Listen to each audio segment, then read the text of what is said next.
Hello and welcome back. This is still 11.5 and this is video number 2, and we're going to learn how to multiply matrices. The first thing we're going to do is called scalar multiplication. What is a scalar? Well, a scalar is just a number. It's not a matrix. And we call it a scalar because it scales up the entries in the matrix. It doesn't scale up the dimensions. It just takes each entry and scales it up by an amount. So let's do an example of what that looks like. Here is our matrix here's matrix A. It is 2 by 2.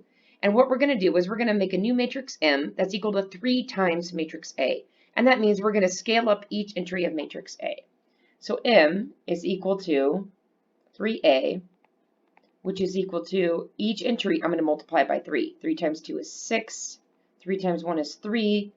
3 times 6 is 18. 3 times 3 is 9. So there is my new matrix M equal to 3 times A. Why don't you try right now to find our new matrix L? Let's make sure we can have these on the same screen.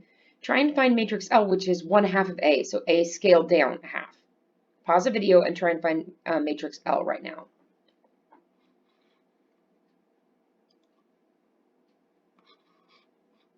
All right, did you get L was equal to 1/2 A, which would be equal to 1/2. Now remember, we're looking at the original A.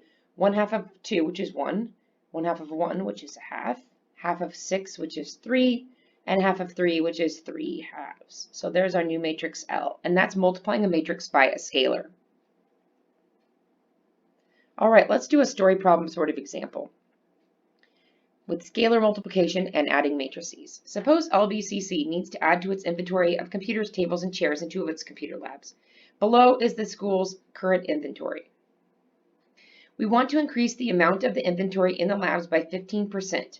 What will be the new inventory after this increase? So we're going to create a matrix A that is 15% of the current inventory C. So let's go ahead and write down our current inventory, and then we will scale it up by 15%.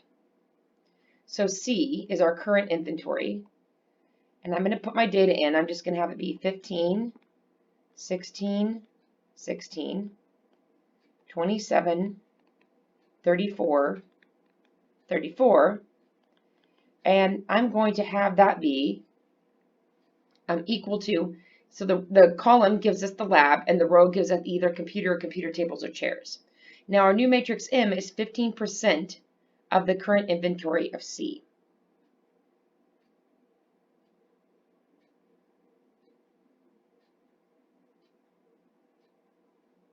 So 0.15 C equals M, which is equal to, well, we need to find what 15% of each of these numbers is. Let me grab my calculator here. And let's see. Uh-oh, lost my calculator. 0.15 times 15 is 2.25. And 0.15 times 16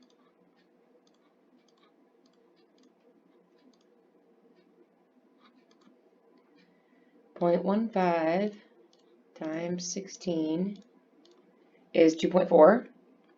And this is still the same number, so 2.4. 0.15 of 27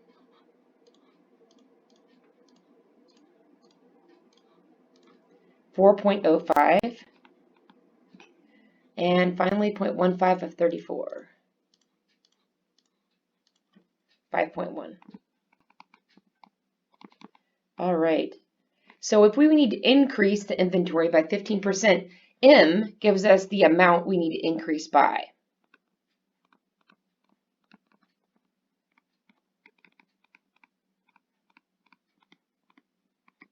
That's the amount we need to increase by. So now we want to find our new inventory by adding matrices M and C and then answer the question. So let's add M and C. So C plus M equals, and we're going to do this entry by entry. So 15 plus 2.25 is 17.25. 16 plus 2.4 is 18.4. 18.4. 27 plus 4.05 is 31.05. And 34 plus 5.1 is 39.1. 39.1. Now, you could have used Desmos to help you do this. That's fine. I'm just doing this one by hand. And then it says to answer the question, what will be the new inventory after this increase? Well, we look at these and now we have to go back to kind of like real life, right? We're not going to have 31.05 computers. So this is where we need to make a new chart for our answer. So this is lab A, and this is lab B, and this is computers, computer tables, and chairs. I'm just going to make a new chart. And if there's 17.25, that will be 17, 18, 18, 31, 39, and 39. That would be your final answer. So there's just an example problem of one way you can use matrices to help you compute things. You may be thinking at this point, which is probably true, that doing this using a matrix will be more tedious than just doing it one by one, but you have to remember that matrices are used in computer science. That's the whole point of matrices. And maybe this is a pretty small example of 3 items in one lab, but if you had 1,000 items in 70 different labs, you could have the computer calculate all this for you, and you wouldn't have to go through and do it item by item. And that's really the idea behind using matrices, is organizing your data in a way for computers to do these computations for you. That's the long-term plan with these. Let's go ahead and go back to and go to Desmos and show you how to do this scalar multiplication in Desmos. All right, here we are in Desmos, and we're just going to practice our scalar multiplication. So let's go ahead and put our matrix A in from example 3. So A is going to be our new matrix, and it's already 2 by 2. If you needed to change this, you can just bump these up to rows and columns that you need. But ours is actually still 2 by 2, which is the default, and it was 2, 1, 6, and 3. So that's our matrix A. What we wanted to find with M was 3 times A, so we type 3A, and there's M, 6, 3, 18, 9, which is what we got. And we could also do 1/2 A, 1/2 A, and that tells us 1 1/2, 3, and 1 1/2. I think if you go like this, you can even see the fractions. So that's pretty slick. Let's do our last problem, which was our C and M business. So C equals a new matrix. And this one was not 2 by 2, this one was 3 by 2. So we need 3 rows and 2 columns, and it was 15, 27, 16, 34, 16, 34. All right, there's our C. If we wanted to figure out what 0.15 C was, we would type, I'm not totally sure on how you assign a matrix equal to the product of another matrix. We're going to give it a try. 0.15 times C. Oops. So there's our 0.15 C. C